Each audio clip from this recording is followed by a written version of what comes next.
Hey guys, Dr. Beth Will Centers here with Dr. Jake. Today we are going to talk some neurology, but we're going to talk about that connection between Alzheimer's and autism. And this is something a lot of people don't think about, but we get to see it every single day and think about it every single day. When we look at what's called a brain map, that quantitative EEG that we do on every new patient that comes into the office, we're able to see the electrical activity of what's going on in the brain. And the interesting part is that both of those brain maps look almost identical.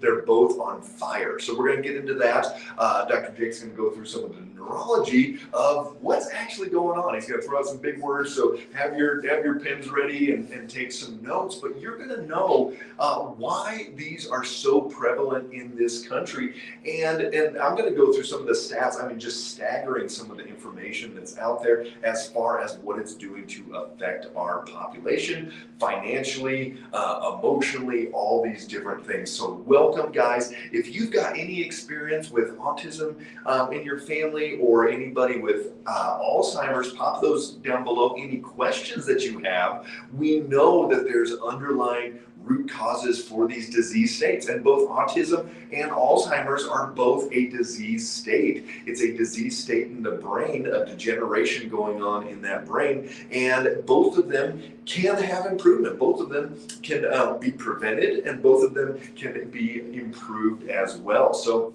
let's get into some of these stats. Welcome, everybody. Pop down below where you guys are watching from. We'd love to see all over the country, all over the world, even around the world. You know, even in Ireland. I don't know, did you see those autism stats in Ireland? It's like 1 in 16. Yeah, it's crazy over there. So autism, 4.2 times more prevalent in boys than in girls. Interesting. It's 1 in every 27 boys, and this has gone up from. So it's now in 2000, it was 1 in 150 kids. Now it's 1 in 44 kids total, 1 in 27 boys. So there's way more boys getting diagnosed than girls.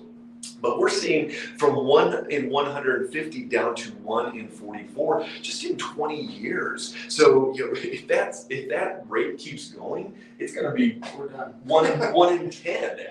And you know, I don't say these things to get over exaggerated or anything, but it really is going to be this. Both of these disease states are going to be. If our country financially doesn't make it, it's going to be because of these they're not health conditions, but they're disease states that are going to happen.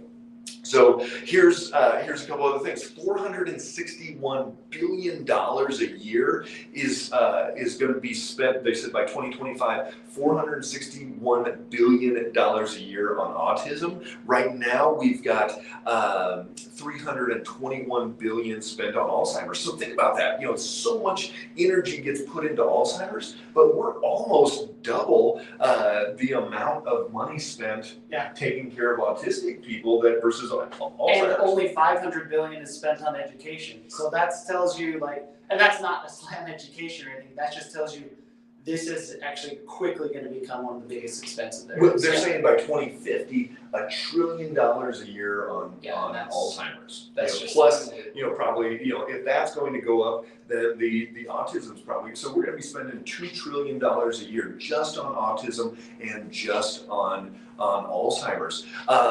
So here's a really interesting one, and we'll touch on this as well, is with autism, these kiddos that are diagnosed are 8 times more likely to have a GI disorder. Oh, absolutely. In their lifetime. And so a lot of this just comes down to, and we can kind of go multiple different ways to this, but one of the main reasons, it's called cholinergic receptors. Okay, and that's a fancy way of saying you have what are called neurotransmitters. The coolest thing, I think, one of the most fascinating things about your nervous system is your nervous system is essentially suspended in the rest of your body. It actually almost doesn't touch anything.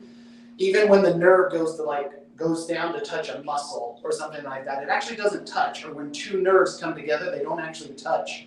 They have what's called a synapse. And an electrical potential carries down the nerve, but when it gets to the synapse, it releases very specific chemicals. Jumping, if I have something jump across, and that's that neurotransmitter. That's a neurotransmitter. neurotransmitter, and that's what carries the signal onto the muscle or onto the tissue or onto the next nerve. Well, there's a few basic types of neurotransmitters. The most abundant one, the one that kind of what I call just runs the show, the ones that you're used all the time, because we know about dopamine for drive and serotonin for kind of happiness and motivation and whatnot. We know GABA is our brake pedal and all of those different ones, epinephrine, norepinephrine, adrenaline. Well, acetylcholine really just runs the show. It's the one that's used probably most often, and it binds to receptors called cholinergic receptors. So when the nervous system releases acetylcholine, its job is to bind to those receptors and run the show. Well, the problem is when you start having an immune reaction or a degeneration of those receptors that receive acetylcholine. And those receptors, as far as when you're talking about running the show, acetylcholine is just running the brain all day long. It is doing nothing but running the brain. So if you start destroying those receptors, guess what you're not going to do? Like when you walk in the room and you're like, can you put the bread in that thing that makes it crispy? Yeah, what's that thing called? What's that called? So like, and you set something down, you turn around and you're like, okay, where did I set my stuff? Or the classic, glasses are on your forehead. Where are my glasses? Kids, where are my glasses? Did you hide them again? Did the dog take them? And those are kind of the silly, funny signs. But what I tell a lot of people is these are the earliest signs that the brain is just not functioning well. So what would some of those be like? You get lost easily, Yeah. or loss of memory, especially location. Most research shows that it's your spatial awareness. Like, I have to have a GPS. I can't find my way around. If it's not my regular route, I have to type it into the GPS. Or people that go out walking, they're like, what way's north or south or things like that. Or if someone just drops you off somewhere, you're like, I actually don't know how to get back home. Even though you've maybe lived in that area for a while, those are the first signs that if you're struggling to find your path out, if you just wind through a neighborhood that's not a grid pattern and you're like, I get lost easy, that's a really, really big sign of you're already starting to lose kind of that internal navigation. what about timing? Like if people are always late, if they're just... Yep, that's another, it's actually one of the, believe it, when you go in for a neuro exam, one of the first ones was the patient on time, or did they have a concept of timer? Are you constantly running late? Oh, sorry, I'm late. And some people say, well, Dr. Walden, you have an issue with that because you're late. That's just because I'm going over on my previous... He talks a lot. I talk a lot. But no, so ultimately, yeah, running late's a big one. Spatial awareness or location kind of awareness. And then just day-to-day memory are the ones that, and that's what a lot of people call brain fog. Like, why can't, I used to be able to think and juggle a few things, and now I can't even just, I have to stick on one task. If there's any noise at all, I get distracted. Sticky notes. Sticky notes everywhere. Anybody a sticky note person out there? You got like your whole desk lined with sticky notes. So that's some of the early signs and symptoms of Alzheimer's. There, autism. We're seeing 40% of autistic kids are nonverbal.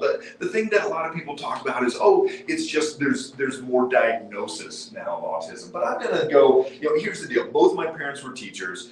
Middle school, high school. And there'd be like that handful of kids in the entire school that had their helmet on and had to go to their special class and all that stuff. But we're talking 40% of autistic kids that are nonverbal. There weren't that many nonverbal kids 30, 40 years ago. So, yes, there's better diagnostics, great, and they're recognizing and catching certain things where it might have been missed, but the majority truly are kids that have neurologic degeneration and that are having this inflammatory cascade. So tell me about how that kind of, we see it on the brain map, and it's that brain on fire, which a lot of people are like, well, you can't remember anything, so the brain's probably, we know it's shrinking everything, but why are we seeing increased electrical activity? So that's actually the fascinating part, and this comes down to breaking neurology down as simple as you can, that there's two basic general cell types in your central nervous system, and that's a glial cell or a microglial cell, and that's a neuron. Okay, believe it or not, your brain by mass is more glial cell than neuron. And glial cells support the neurons. They help the neurons reach out their arms and connect and make those pathways. And they're also the brain's immune system. They feed the neurons, remove the neurons' waste. but the immune system is the really, really important part. Because what happens is when those glial cells get turned on to their immune function, that means they go into destructive mode. And what winds up happening in destructive mode is they stop insulating neurons and helping neurons connect. They start breaking those neurons, and they start pruning or killing off neurons, whether they're infected or injured or dysfunctional, or sometimes they do it and they just don't calm themselves Almost down. like an autoimmune. It's very similar type of concept. That immune system gets revved up and it starts attacking its own nerve tissue, different than MS, but it's a similar thought process. And that's actually I was just reading an article just this morning on, because one of the reasons they're really starting to study this is, yes, we know that there's a large spectrum or variety of autism. It is a huge classification. And yes, some are full-on genetic, you're born with it, and those are very severe. But you can be like a case with my personal family and one of my children that actually started developing it. These autoimmune type and the developmental delay type stuff. And then all of a sudden he started, even though you can't diagnose technically before the age of 5, all of the markers that we look for of, hey, what are we going to look, he was starting to develop all of those. So when it really comes to even a personal experience, we understand, and the scientific community understands that, hey, there's a large portion of these that are actually becoming an issue as the child develops. And what that essentially means is those glial cells are turned on. They're being activated. Yep. And Instead of helping connect neurons and build those good pathways and teaching you to walk and talk and establish all of those memory pathways, they're actually pruning and becoming inflamed. And so the reason we see increased electrical activity is the neurons that are engaged, they're ramping up. They're saying, hey, we're trying to push these electrical pathways, trying to send these acetylcholine markers. We are working 10 times harder, and yet those pathways are being destroyed and they're being ripped apart. So you're constantly trying to build and find new pathways. And that's why we see the brain on fire. The brain is just, and that's where you get, hey, my kid has these sensitization issues. Like they have to have certain type of clothes, or the tactile texture for food just goes through the traditional one, the squeeze, they want to be squeezed and stimulated, or they'll self-stim, and that's where kid bangs his head against the wall. Any of those things, it's firing those pathways. But it's just like Dr. Jake was saying, it's the same thought process as an autoimmune. Even though it's not autoimmune, it's the same thought process. What is triggering it? And if you have autoimmune condition, if you're dealing with that, there's actually research showing that women with autoimmune conditions, with blood sugar bounces during pregnancy, with inflammatory issues already, have higher prevalence of autistic kids as well. And that, not to beat moms up, but there definitely is what did we do to trigger this? And it should be a motivating factor when we start thinking about prevention of autism, because really, treatment, there's things that you can do, and we've seen, we're treating a little girl right now with autism, and she's doing amazing, verbalizing way more, all types of things, but it's way easier to prevent than it is to treat, just like Alzheimer's. Yes, absolutely. And that's what it really comes down to is, yes, the neurofeedback is just a fantastic tool. But like you said, one of the prevention things we want to do, and I talk to so many mothers that come in, and they'll tell you, the first pregnancy, went okay, but the second one, it killed me. And all of a sudden, that's also the child that winds up having, why are they showing autoimmune conditions? Why do they have learning issues? They're ADD, they have behavioral problems. They're like, I noticed with certain ones, it wasn't great. And that's because we're missing we're deficient in certain nutrients, we're inflamed, and we're already running that pathway. We're not kicking, excuse me, we're not kicking trash out of the body like we should. Our liver mechanisms aren't stable, or our brain's just in this chronic inflammatory state due to blood sugar issues, and being hypoglycemic or reactive hypoglycemic or dicycloglycemic, I think is the new term for it. Flopping up with, we see that. Flying all over for it. So here's some interesting stats on Alzheimer's then as well. 2/3 of women with Alzheimer's or 2/3 of people with Alzheimer's are women. And you'd think, oh, well, it's because women live longer, we're going to see that. But that's not true. We'll get into that in a second. Black Americans are 2 times as likely to have Alzheimer's as white. Hispanic Americans are 1.5 times as likely to have Alzheimer's as white people. But if you look at that, what else do we have in correlation there with Black and Hispanic people also have higher rates of diabetes, obesity, all these different things. So you want to go into a little bit about that neurodegeneration that happens and why they call it type 3 diabetes? Yeah, and that's the crazy part, that it's starting to become more and more of a common trend and theme in science is type 3 diabetes, which is essentially the overactivation. You basically put the brain into this state of survival for so long that you turn those glial cells on for such a chronic or sustained state due to blood sugar dysregulation and the brain basically not trusting the chemical environment it has to live in.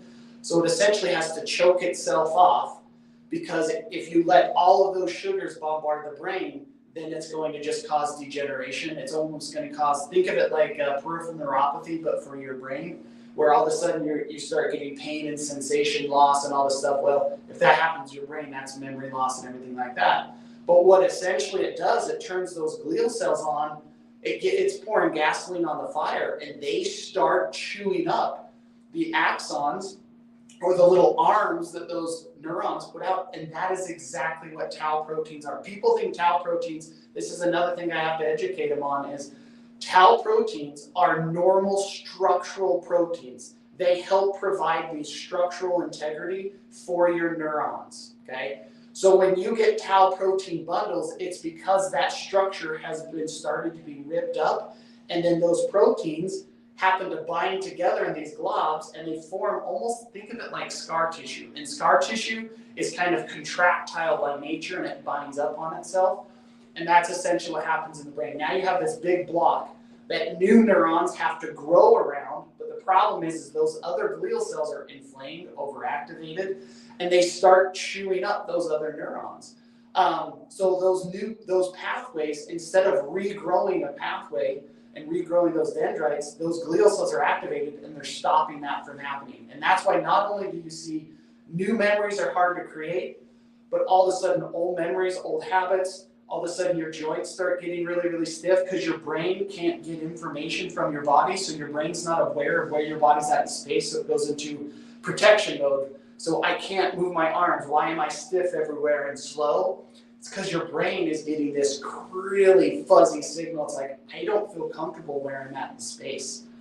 And this is one of the big reasons why the research and all the drugs and all this is failing miserably with Alzheimer's, is because they're saying, oh, let's get rid of this plaquing basically, and yet it's not the plaque. It's not the plaque. The plaque is the symptom. It's like a scab, and you're like, ooh, if I get that scab, I'm going to get a scar. Well, the scab's not why you get the scar. It's because you cut your arm. Exactly. Is why you're getting the scar. So we're basically damaging our brain. We're laying down this scar tissue, this scab type material there, and that's what's leading to this neurodegeneration, leading to this inflammatory process. But remember, it's both of these conditions, autism and Alzheimer's, are both because of this inflammatory process that's been triggered. If you guys have not seen it already, I'm going to be doing a live webinar this coming Thursday all about long COVID and what we're seeing and why people are having these symptoms. But it's even the same process there. It's this inflammatory cascade. If you look at COVID and who died with COVID, it was the people that were overweight. It was the people that were pre-diabetic or diabetic, the people that had hypertension, high blood pressure, all these different conditions. Yes, the news and the media would love to talk about that 40-year-old healthy guy that died from COVID, but the vast majority, 90+% of people already have these major inflammatory conditions.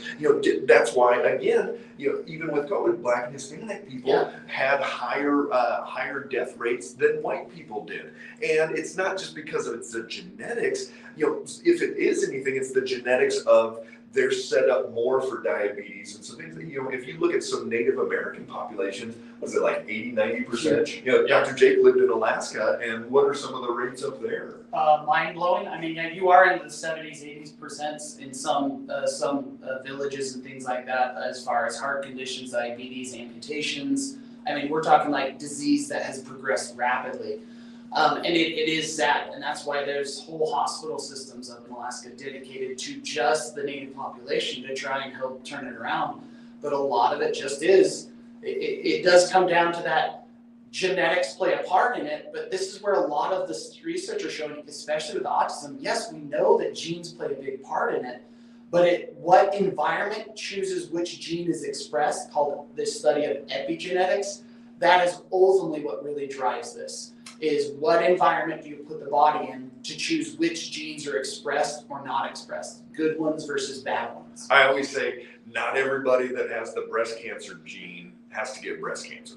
And not everybody that gets breast cancer has the breast cancer gene. So, it can happen from a lot of different things, just like autism. The research shows that the more inflamed mom is, if she has autoimmune, if she has leaky gut, all of these issues to begin with, much more likely for that child to have autism. That kid, we're seeing these kids with autism that they are going to be 8 times more likely to have a GI disorder. So and that's not just like, oh, I've got leaky gut or I've got a little reflux. I mean when we're talking about a diagnosis thing, and so the gut brain connection is huge. There's such a connection between what's going on in the digestive tract and what's going on in the brain. Yeah, it's a two-way street. So one of the biggest things we always talk about is where the rubber meets the road is that the vagal nerve nuclei, the vagal nerve and the vagal nerve nucleus, which is up in the brain. That vagus nerve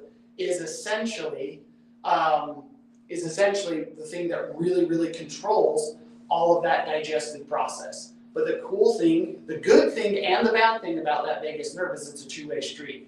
It sends signals down and helps coordinate that whole vital organ process, but it also has the properties to absorb a few things and transport those things up into the brain. Well, if that mechanism gets a little overzealous or out of balance, it can transport inflammatory factors, it can transport toxins and peptides and stuff up into the brain that just activate once again that inflammatory portion of the brain and just turns that brain on. So it can be neural issues that cause GI issues and just total dysfunction. You can't produce enzymes well, you can't coordinate the acid process, you can't get the absorption process, which is where you see all of these like really easily sick and malabsorptive type states. And then the vice versa is when you don't develop or have a really healthy digestive system, you're just literally opening the gate for potential bad things to start going up that vagus nerve directly and hitting right into that deep portion of the brainstem and the deep brain. Yeah, absolutely. Well, I'm going to answer some of these questions. You got to go see your patient. So I'm going to keep on. Thanks, Dr. J. So there's a couple questions on here. Have you ever worked with someone that has dementia and a lot of memory loss and been able to help reverse it? Here's the deal. By the time somebody has a diagnosable Alzheimer's, dementia, and something along these lines with that neurodegeneration, it has been going on for a long time, probably 15, 20 years. There's been this damage going on. And if somebody has a significant loss, it is going to be very challenging. Just like we have patients that reverse their MS, and yet they're not like 20 years in a wheelchair and the legs have atrophied and there's nothing left at all. For them to be able to get back and walk and hike and do all those things, that's going to be way more challenging than if someone's been diagnosed in the last couple of years, still has some nerve function, still has some muscle tone there. So depending on how much damage has actually been done, it is going to be obviously more challenging the more degeneration to the brain. But you can always come in, do dietary changes, do supplementation, do different things to help slow down that progression. Lucy, is Parkinson's also a gene? No, so Parkinson's is not just a genetic thing. There is a lot of research showing Parkinson's is actually a toxic event in the body. We see a lot of people that have worked in facilities with a lot of chemicals. They have higher rates of Parkinson's.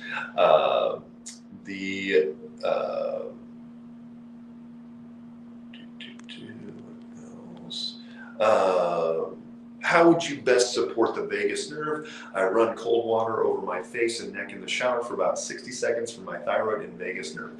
So the number one thing to do is going to be what's called a coffee retention enema. And this is where you actually hold that coffee retention, holding it as long as you possibly can. Hold it, and that's going to stimulate these nicotinic receptors, which fire that vagus nerve. So it's not fun, it's not an exciting thing to do like gargling and some of that, but it is by far the best thing you can do and way better than a lot of different things. Google that if you can't find it. Let me know, send me a message, and we can get you some of that. And there's some people talking, is there a heavy metal component to this? Absolutely. We're exposed to way more heavy metals, chemicals. There's 50,000 more chemicals in our environment now than we had in World War II. So our bodies are just having to process all these things. But remember, these two conditions, these two disease states, which it truly is a disease state, whether somebody has autism or whether somebody has Alzheimer's, they are both a disease state, and they have skyrocketed dramatically as we have become more toxic in our society, as our blood sugar has gotten more out of balance, as we have gotten more overweight, more diabetes, all these different conditions. So is there any one thing that is causing these? No, unfortunately, there's no magic bullet. No, hey, if we took aluminum out of everything, if we did, X, Y, or Z, there is no one thing that's going to stop this forever. It's this cumulative effect. We're going to be hitting, in the next 20 years, we're going to be hitting $1 trillion on each of these that we spend per year. When we get down to 1 in 10 males are autistic, think of what that's going to do to our country as far as, one, reproducing. We're going to lose 10% of our ability to reproduce just as a species, but that financial toll, what it's going to do to these families, all of these different things. We've got to not just look at how are we going to treat these conditions, but we have to look at prevention. That is ultimately where this has to come down, and we get us that best place possible. So love having you guys on. These are both very intense topics. And they hit home for a lot of people, and it's sensitive, and it's, oh my gosh, did I do something wrong? Oh my gosh, how am I going to take care of my spouse, or whatever it is? They have a lot of emotional context to them, but you need to educate yourself. If you're worried about it, you need to start looking into the dietary changes, looking into the detoxification, looking into the things that you can do to prevent this neurodegeneration. So love having you guys on. I got to jump, but it was great to see you. Take care, everybody.